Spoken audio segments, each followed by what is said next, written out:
You're sitting around a fire. It's maybe 50,000 years ago, give or take a few ice ages.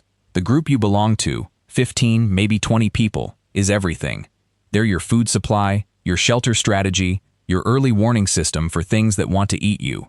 Every person in that circle has a job. The young men track. The women gather and process.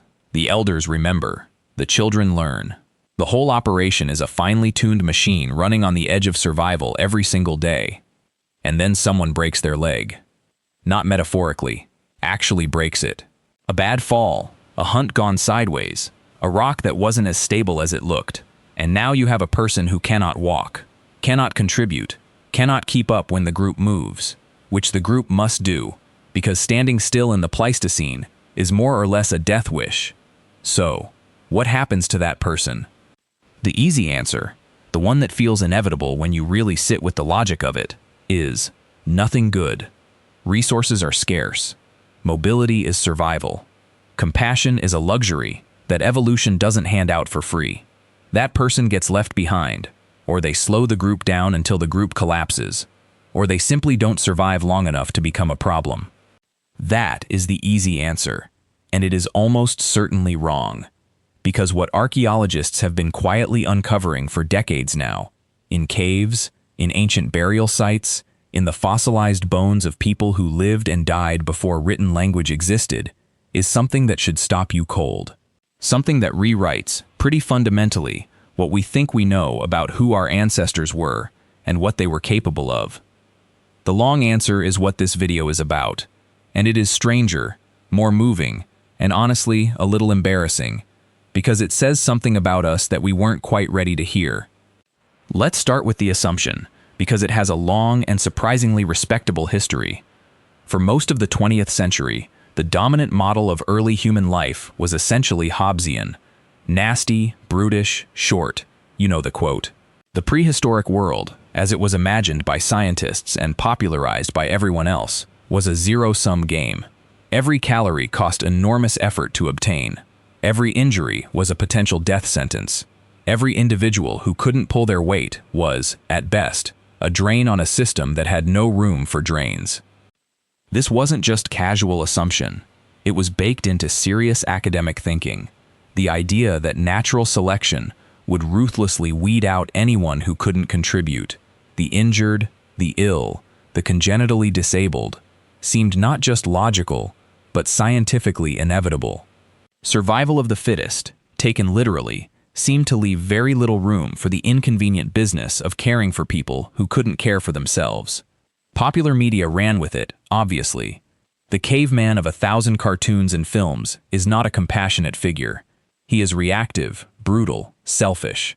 He clubs things, he drags things. He does not, notably, build accessible shelters or adjust the day's hunting schedule to accommodate someone with a mobility impairment. And for a long time, the fossil record seemed to support this, or at least not contradict it loudly enough to matter. You don't often find the bones of people who were dependent on others. Dependence doesn't leave a clean fossil signature. But then the bones started telling a different story. In 1957, a paleoanthropologist named Ralph Selecki began excavating a cave in northern Iraq called Shanidar. What he found there would quietly detonate the neat story that everyone had agreed on. Shanidar Cave contained the remains of at least 10 Neanderthals, buried somewhere between 60 and 80,000 years ago. That alone was remarkable. But one of them, labeled Shanidar 1, though the team called him Nandi, was something else entirely. Nandi had lived to be somewhere between 40 and 50 years old. In Neanderthal terms, that is genuinely old. But here is what matters. Nandi had done it in a body that should not have allowed him to survive at all. His right arm had been so severely injured, or possibly congenitally underdeveloped, that it had atrophied almost completely. The bones of his right shoulder, elbow, and forearm showed extensive degeneration. The arm was essentially non-functional. He had a healed fracture to the left eye socket that had almost certainly left him partially blind. He showed evidence of severe degenerative joint disease throughout his skeleton. He had a leg injury that would have caused a significant limp. This was not a person who could hunt. This was not a person who could easily gather food, defend himself, or keep pace with a moving group. And yet, He lived to 40 or 50 in the Pleistocene. Let that sit with you for a moment. The only explanation that makes any structural sense is that other people kept him alive. For years, possibly decades, they fed him, protected him, slowed down for him, made room for him, in the calculus of a survival operation that had no obvious reason to do so. Nandi is not the exception. He turned out to be the beginning of a pattern. Once researchers started looking, really looking, for evidence of care and survival in the fossil record, they found it with a frequency that is genuinely startling. In 2009, a paper in the journal PLOS One documented the remains of a young Neanderthal child found at the site of La Chapelle-aux-Saints in France. The child had a condition that would have required substantial care from birth. They had survived long enough to show signs of extended dependency, which means someone, or more likely several someones, had provided that care deliberately and consistently. Around the same time, researchers working on skeletal remains from the site of Atapuerca in Spain, a site that dates to roughly 500,000 years ago, well before modern humans and even before classic Neanderthals, identified the remains of a young individual, a child, with craniosynostosis. That is a condition where the skull fuses prematurely, causing significant cognitive and developmental challenges. This child had survived to early adolescence, 500,000 years ago, with a condition that, left entirely unassisted, is fatal in infancy. They named her Benjamina. There is no universe in which Benjamina survives to adolescence without sustained, intentional care from the adults around her. None. The numbers simply do not work otherwise. They weren't just surviving, they were being looked after. But the case that stops most people cold, the one that keeps showing up in the literature because it is almost too vivid to process, is a skeleton found in Vietnam, in a Neolithic cemetery called Mon Bac, dating to roughly 4,000 years ago. The individual is labeled DW4, and DW4 had severe paralysis. The skeletal analysis, published in 2009 by researchers including Lorna Tilley and Mark Oxenham, showed that DW4 had almost certainly been paralyzed from the waist down from early childhood, possibly from birth, due to a condition consistent with severe Klippel-Feil syndrome, a fusion of the cervical vertebrae. The bones showed the kind of muscle atrophy and joint degeneration you only see in someone who hasn't been able to use their lower body for most of their life. DW4 survived to between 18 and 25 years of age. To be blunt about what that means, this person required someone to move them, to clean them, to feed them, to carry them. Every single day, for somewhere between 15 and 20 years, another human being, or more likely, several human beings taking turns, performed the unglamorous, physically demanding labor of keeping DW4 alive. They did this in a subsistence community, in a world with no medicine, no welfare system, no social contract written down anywhere, no external enforcement mechanism. They just did it, because that person was one of them. That is not primitive. That is breathtaking. Now here is where it gets fascinating, because the question of why early humans cared for their disabled is, in some ways, more interesting than the fact that they did. The first instinct is to reach for the warm explanation: empathy, love, social bonds. And those almost certainly played a role. We are an intensely social species. The emotional machinery for attachment, for distress at a group member's suffering, for something we would recognize as compassion, all of that has deep evolutionary roots.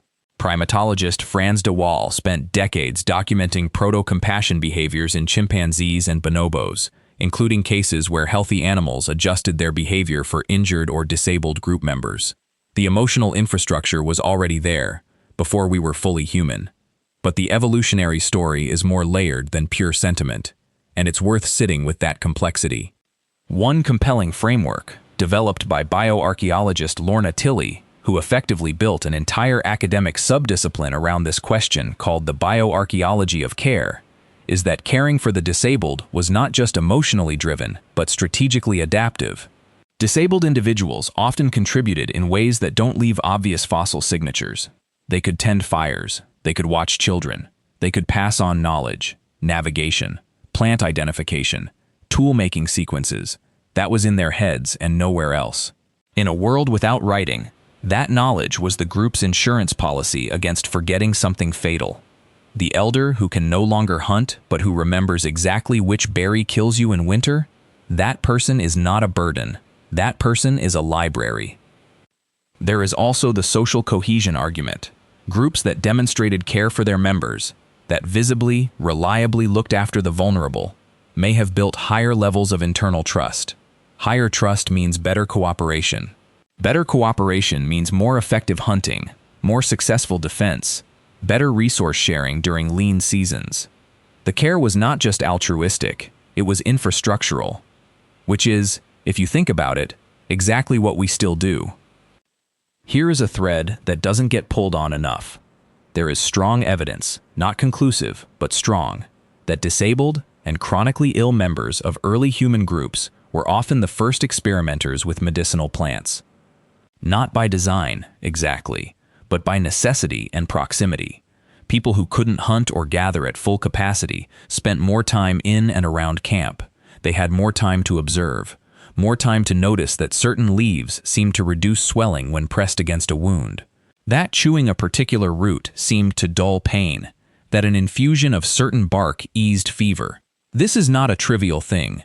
The pharmacological knowledge embedded in traditional medicine systems around the world, knowledge that modern pharmaceutical research still actively mines, had to start somewhere. It started with people paying close attention to the natural world over long periods of time. Sick people, injured people, people with time and motivation to experiment, are strong candidates for the originators of that knowledge. Some researchers have gone further, suggesting that shamanic and healing roles in early human societies, the healer, the medicine person, the one who knew which plant did what, disproportionately attracted individuals who were themselves chronically unwell or physically atypical. The outsider position, the enforced stillness, the unusual perspective. There's something recursive and almost poetic about it. The disabled may have invented the medicine that kept them alive. Let that sit with you. But let's not make this too clean.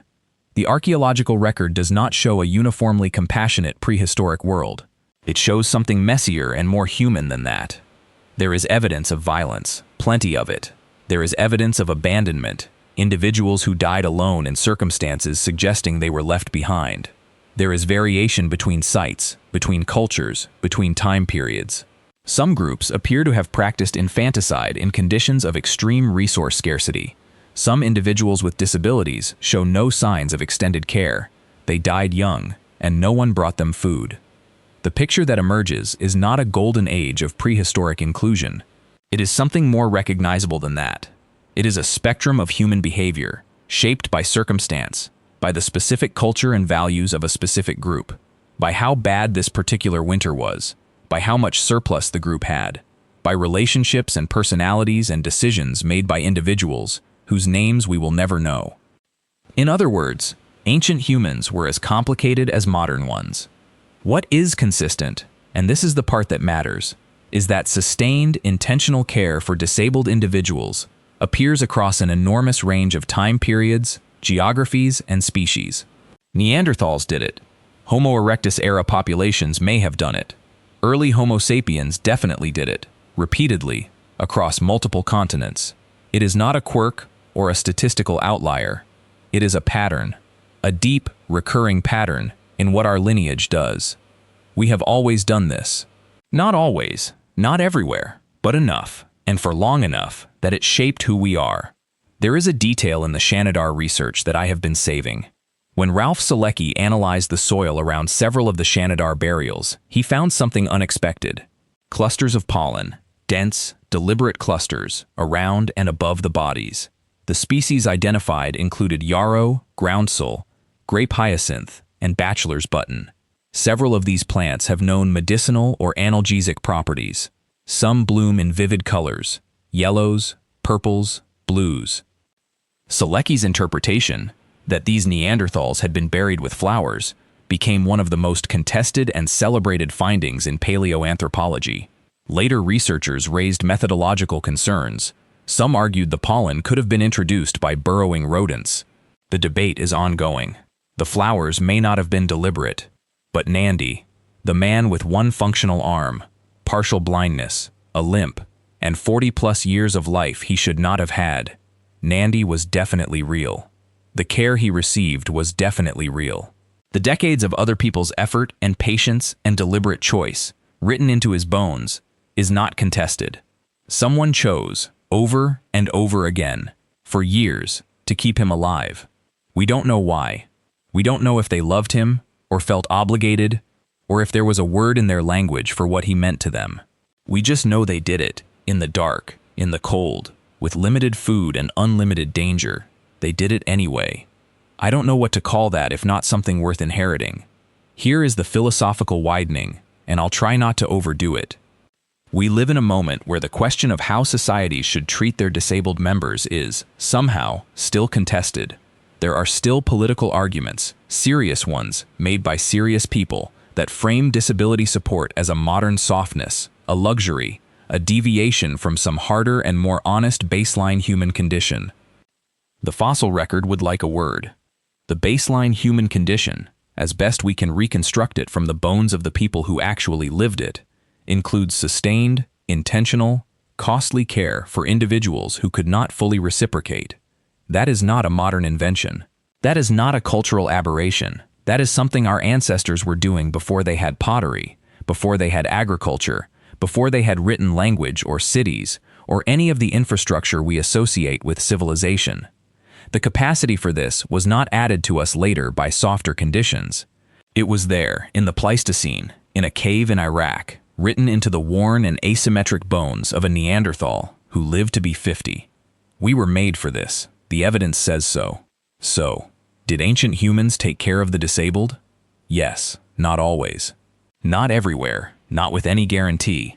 But yes, with enough consistency, across enough time and enough species, to count as something deep in the operating system of what we are. The Benjaminas and the DW4s and the Nandis of the prehistoric world were not anomalies. They were part of the group. They were fed and carried and kept warm and protected by people who had every material reason not to bother and who bothered anyway. And whatever it was that made those people do that, whatever word they might have used for it in a language we'll never hear, it is still in you. It got passed down. It survived everything. Ice ages, migrations, extinctions, 10,000 years of agriculture and empire and war, all of it. It made it through. That feels like something worth knowing. Now here is the question I want to leave you with, and I genuinely want to hear your answer in the comments. If you had been part of one of these groups, no medicine, no guarantees, everything on the edge, do you think you would have been the one who stayed, or the one who kept moving? I'll see you in the next one.